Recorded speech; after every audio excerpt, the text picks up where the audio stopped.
ملک سے پولیو کے خاتمے کا عزم رواں سال کے آخری ازداد پولیو مہم وزیر اعظم نے بچوں کو قطرے پلا کر مہم کا افتتاح کر دیا۔ 4,40,00,000 سے زائد بچوں کو قطرے پلانے کا ہدف۔ 60 پولیو کیسز کا سامنے آنا باعث تشویش ہے۔ پولیو کا خاتمہ ہماری ترجیح ہے۔ صوبوں کے ساتھ مل کر موذی مرض کے خلاف جنگ جی۔ والدین اپنے بچوں کا مستقبل محفوظ بنائیں۔ وزیر اعظم محمد شہباز شریف کی والدین سے ازداد پولیو مہم میں تعاون کی اپیل۔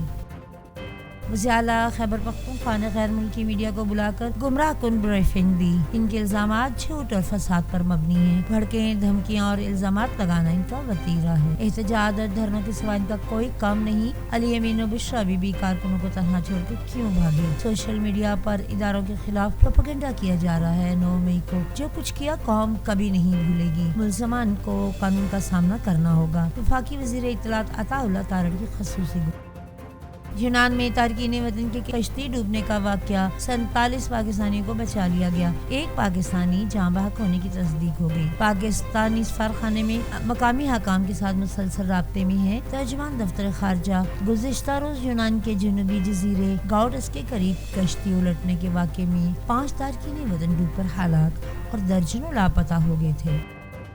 وزیر اعظم کی ہدایت پر یونان میں پاکستانی سفارت خانے میں خصوصی سیل قائم۔ سفارت خانہ کشتی حادثے میں ریسکیو کیے گئے افراد اور ان کے اہل خانہ کے مابین روابط اور ان کی مدد کے لیے سرگرم۔ نائب وزیر اعظم محمد اسحاق ڈار متحدہ پاکستانیوں کو نشاندہی اور مدد کی سرگرمیوں کی خود نگرانی کر رہے ہیں۔ وزیر اعظم اور صدر مملکت کا کشتی حادثے پر اظہار افسوس۔ وزیر اعظم کی وزیر داخلہ کو واقعہ کی انکوائری رپورٹ جلد پیش کرنے کی ہدایت۔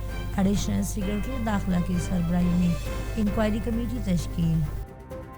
پاکستان اور سعودی عرب کا مشترکہ ٹاسک فورس کو جلد فائنل کرنے پر اتفاق۔ وزیر داخلہ کا سعودی عرب کے public security police headquarters کا دورہ۔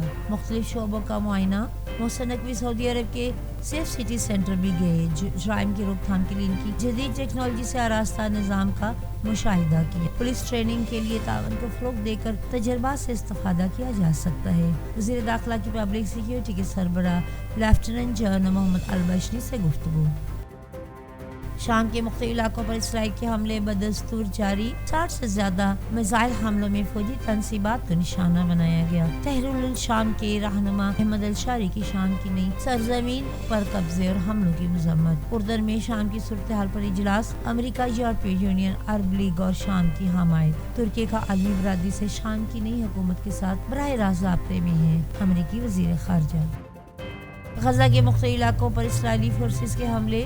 گزشتہ 24 گھنٹے میں غزہ کے مختلف علاقوں پر اسرائیلی بمباری میں صحافی سمیت 40 فلسطینی شہید، 135 زخمی۔ دیر البلح پر فضائی حملے میں 10 فلسطینی شہید۔ شہید ہونے والے دیر البلح کے میئر بھی شامل تھے۔